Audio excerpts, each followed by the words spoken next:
Hey, what's going on, y'all? All right, today we are going to do. I know it's Fishing Story Friday, but we're going to do something a little different today. We're going to do a hunting story. Um, I used to hunt a lot, and pretty much ever since we moved to North Carolina, I haven't hunted down here. I've really been wanting to hunt down here. I will hunt down here eventually, but for right now, um, I'm just trying to get the YouTube channel all together, um, trying to get into a rhythm, working on saving up for a boat. I mean, there's just a lot going on right now. So adding hunting into the mix probably isn't a good idea right now. Um, I'm thinking maybe next year, um, if everything works out correctly. But anyway, today's story. I didn't want to get out sidetracked there. Today's story is about the largest buck that I have ever seen while hunting. Again, that's while hunting. I'm not saying it's the largest buck I've ever seen because obviously I have seen some huge pictures, Boone and Crockett deer and just huge deer. Um, Plus, I follow a lot of you guys on Instagram, and a lot of folks out there are posting just pictures of massive deer. I'm talking about whitetail, massive muleys, massive elk, just huge deer. But anyway, on this particular day, I was going hunting. Um, had a shotgun because we were in Virginia, and um, I was actually with my father, and we went out to. It was actually a state park that we were hunting, and the place in Virginia it was even though it was a state park, it wasn't extremely pressured. So what we did was we hunted a huge bowl that was clear cut down in the middle of it, and we were sitting there. We sat there for a while, and he actually fell asleep for a little while. But I had brand new pair of binoculars that I had got for Christmas the previous year. So I'm sitting there, I'm all anxious. I'm trying to move as little as possible so nothing sees me. I keep glassing this bowl. I mean, glassing it, not seeing anything. Um, we saw we saw a few doe. I actually had a doe and a fawn, or a doe and two fawns. Anyway, it came right. I mean, close enough. They didn't smell us. Close enough that you could reach out with your shotgun and poke them. That's how close they were. And we actually sat there real still, and they walked right by us. It was pretty cool. But anyway, later on in the day, I mean, we sat there and hunted this bull the entire day, which I know a lot of people get to the point where they want to get up and walk around and move, and they get bored. But when I used to go hunting, I could sit there all day. I mean, I'm all about. I do like to spot and stalk, but that's more of, if I'm in the mood to do that, then I go and I do a spot and stalk. But most of the time, I can sit there all day. I can sit on the ground all day. I can sit in a tree stand all day. Doesn't bother me. But on this particular day, we sat there all day and didn't see much. And then all of a sudden, we got up. We decided to leave. My dad woke up. Um, we decided to get up, and we had turned around, and we weren't all the way down in the bowl, but we were I'd say probably like 3/4 of the way down on the hill, because from the very top of the bowl, it was. And for anybody who doesn't know what a bowl is, when you're hunting, you have the way that the land is.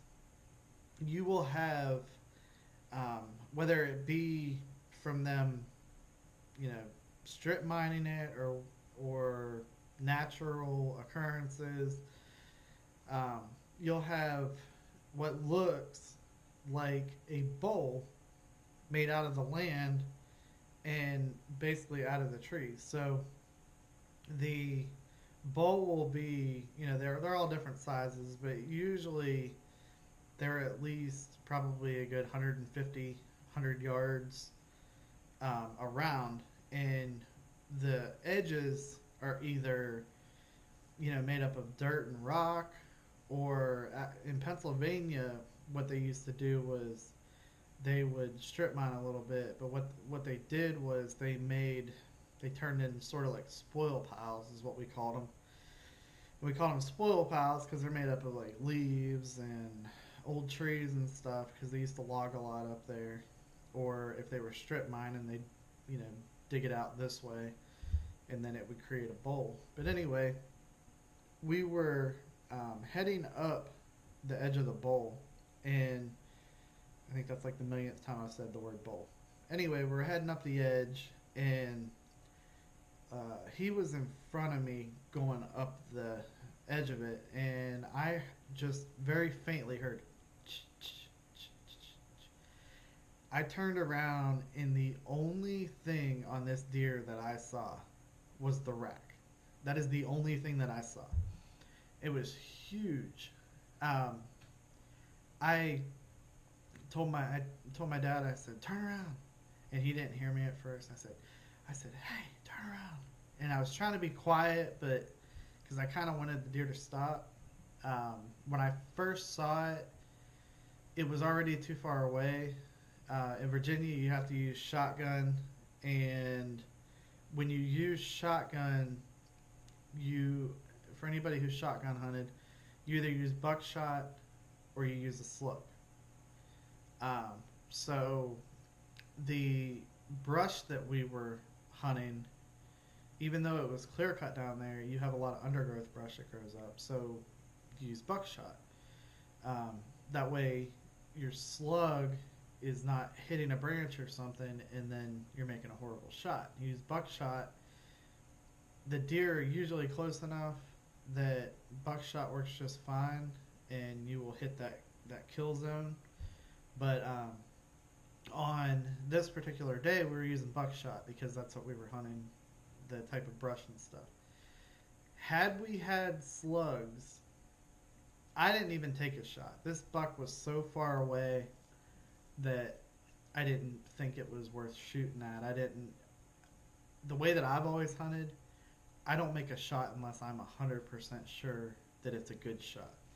I mean, I wouldn't want to get shot at, especially if it was a bad shot and it ended up hit me in the gut or something. I think that is wrong to do. But anyway, um, my dad, I think, took a shot at it, but again, we were using buckshot. It's spread out, and um, some some people's morals aren't what other people's are. But anyway, that's a whole other conversation.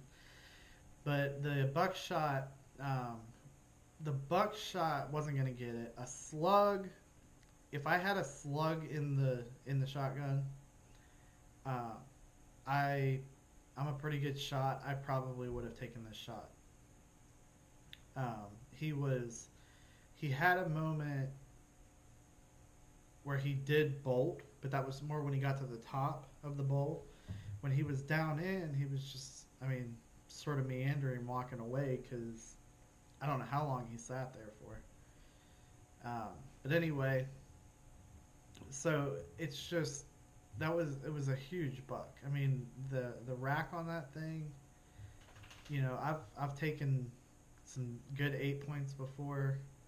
Um, I've taken actually the ones that I've taken were 8 points, were 8 pointers. In Pennsylvania they started a thing where you can only hunt, and it's got to have you can only harvest a deer if it has 4 points on one side. So it has to have at least 4 points on one side. So most of the deer up there have a full rack, so that's equals out to be 8 points. But unless you get an oddball one, which doesn't usually happen up there. But anyway, that's today's story. I hope y'all enjoyed. The Like I said, I'm hoping 2019. I'm hoping we can get out there and do some hunting videos for you guys that like hunting, you girls. But hoping we can get out there in 2019 and do that. It just depends on the way the schedule works out. But we're going to go ahead and wrap the story up. Um, just to give you guys an idea, because I know you're thinking that I'm going to end the video without telling you how big the rack was. From where I was standing to the deer, which was probably about a good 75 yards away, when I got a really good look at him, that rack was about like that. So the width on it was about, well, it was probably, it was probably about from one tine, or not tine, the tines were probably about like that. The actual rack was probably about like that, and for the height, it wasn't a real tall rack. Um, he was very symmetrical. I mean, he would have scored. Let's see, typical 10, a really nice symmetrical 10 is about 160. He was probably at 12 point. I think that's what I counted. 12 point. And it wasn't a real tall rack, but he probably would have scored like 170, 175. I mean, the rack itself was about that tall, which isn't a tall rack, but deer hunting over the years, we always deer hunted for meat, but I mean, it was just a beautiful, beautiful deer. I wish I could have got that one. But anyway, that's the story for today, guys. I hope y'all enjoyed it. Remember to hit the like button, comment down below, and subscribe if you aren't already subscribed. That helps me out a lot, and it keeps you up to date with notifications on when a new video is posted, which is an important thing.